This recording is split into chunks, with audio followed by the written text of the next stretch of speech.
नमस्कार दोस्तों, आज अपन पढ़ते हैं हिंदू विवाह अधिनियम 1955।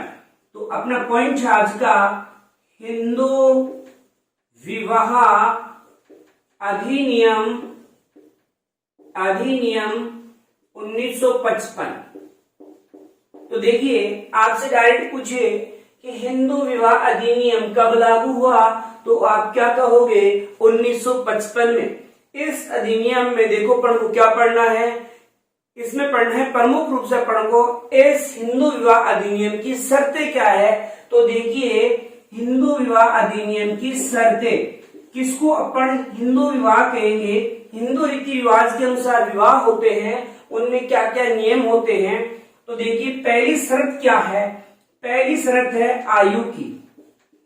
हिंदू विवाह अधिनियम के अनुसार लड़के की एज बेचारे की 21 साल होनी चाहिए और जो लड़की है उसकी 18 साल।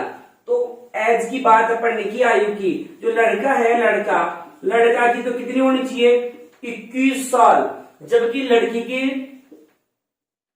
18 साल। लड़की कितनी होनी चाहिए 18 साल और बेचारे लड़के की कितनी है 21 साल निर्धारित की गई है।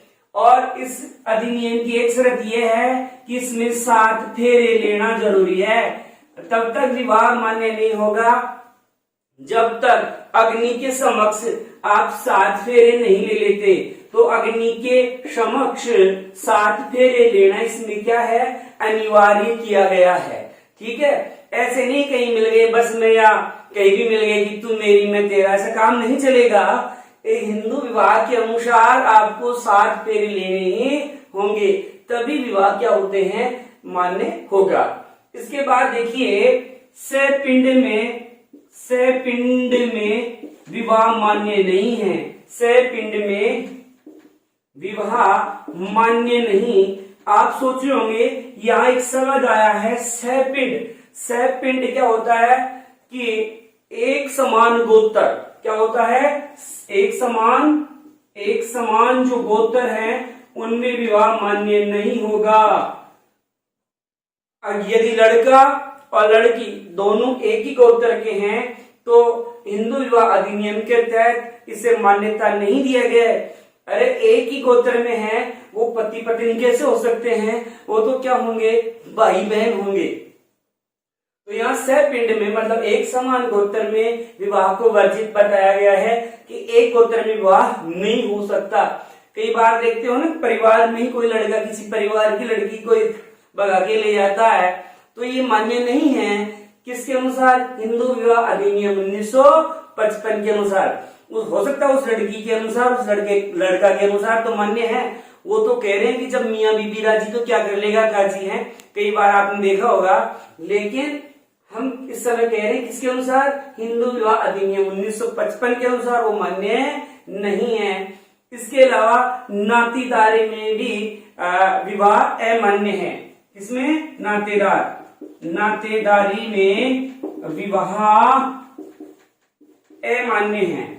नातेदार का मतलब है जैसे आपके मामा जी की लड़की से शादी नहीं कर सकते आप, या आप अपने मामा जी के लड़की से, या लड़के जो भी है लड़का लड़की, तो उनसे शादी नहीं कर सकते, या बुआ जी की लड़की से शादी नहीं कर सकते। आप अपनी बहन के जो बच्चे हैं उनसे अपने बच्चों की शादी नहीं कर सकते, जो भी हैं, मतलब अपने आपके जो रिश्तेदार है ना, उनसे विवाह को क्या किया गया है, अमान्य घोषित इसमें किया गया है। ठीक है, तो ये प्रमुख रूप से आपने यहाँ कितनी शर्तें देखी है, 4 शर्तें देखी है कि एज जो है वो कितनी होनी चाहिए। तो लड़का की 21 साल और जो लड़की है उसके 18 साल होने चाहिए। इसके अलावा 7 फेरे जो हैं वो अग्नि के समक्ष लेना जरूरी है। और सपिंड में विवाह क्या है, अमान्य है। एक समान गोत्र मतलब विवाह नहीं कर सकते, और नातेदारी में विवाह करना भी क्या है, अमान्य है। अब देखो, एक पत्नी के जीवित रहते अगर कोई दूसरा विवाह करता है तो ये भी क्या है, अमान्य है। अगर किसी के एक पत्नी है, जीवित पत्नी है, आपकी कोई एक जीवित पत्नी है, तो दूसरा विवाह नहीं कर सकते। दूसरा विवाह नहीं कर सकते।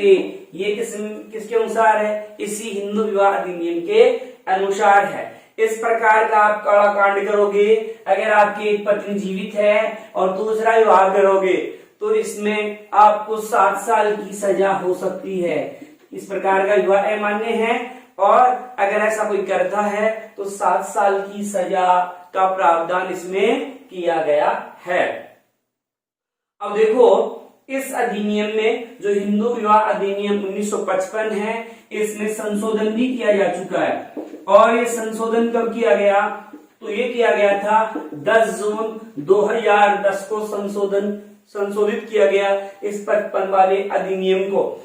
इस संशोधन करके एक नियम बनाया गया और वो ये था कि अगर कोई पति पत्नी तलाक की अर्जी कोर्ट में देते हैं तो दोनों पक्षों का उपस्थित होना अनिवार्य नहीं है। अगर कोई एक पक्ष अनुपस्थित भी है तो भी कार्रवाई चलती रहेगी, मतलब सुनवाई होती रहेगी। मतलब कोई पति पत्नी है, उन्होंने क्या किया है? तलाक की अर्जी दी है कोर्ट में। अब अगर एक पक्ष अनुपस्थित है तो भी कार्यवाही चालू रहेगी, बंद नहीं होगी, तो भी सुनवाई इसमें होती रहेगी। ये संशोधन किया गया था 2010 में।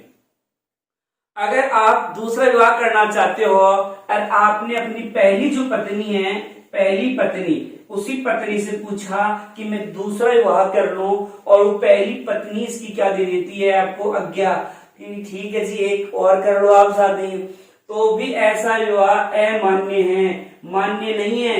अगर पहले वाली पत्नी आपको परमिशन देती है दूसरा विवाह करने की तो भी मान्य नहीं है। ठीक है, कहीं इसको पूछ लिया कि मैं कर लूं, बोला इसने कहा था कि कर लो, तो भी ये मान्य नहीं है। एक है कि आप दूसरा विवाह कर रहे हो, ठीक है, आप दूसरा विवाह कर रहे हो और जो दूसरा विवाह में जो कर रहे हो उस लड़की से आपने पहले वाली पत्नी के बारे में छुपाया है कि आपके पास आपने तो उस लड़की को बताया था कि आप क्या हो, अविवाहित हो, ऐसा आपने बताया था। मतलब दूसरी पत्नी से जानकारी आपने छिपाई है, तो वो दूसरी वाली जो पत्नी आपकी बनने जा रही है वो आप पर केस दर्ज करवा सकती है और हर्जाना मांग सकती है। क्या कर सकती है? हर्जाना। यदि दूसरी पत्नी से जो संतान उत्पन्न हुई है ना, तो उसका आपकी जो संपत्ति है उसमें अधिकार होगा, उतना ही अधिकार होगा जितना पहले वाली पत्नी के जो बच्चे हैं उनका अधिकार है। तो इस प्रकार ये गलती बिल्कुल मत करना दूसरे विवाह वाली। अब एक छोटी सी बात और पढ़ लेते हैं और वो ये है कि हिंदू उत्तराधिकार अधिनियम है, ये कब पारित किया गया? तो 1956 में। कौन सा है? हिंदू उत्तराधिकार अधिनियम कब पारित हुआ?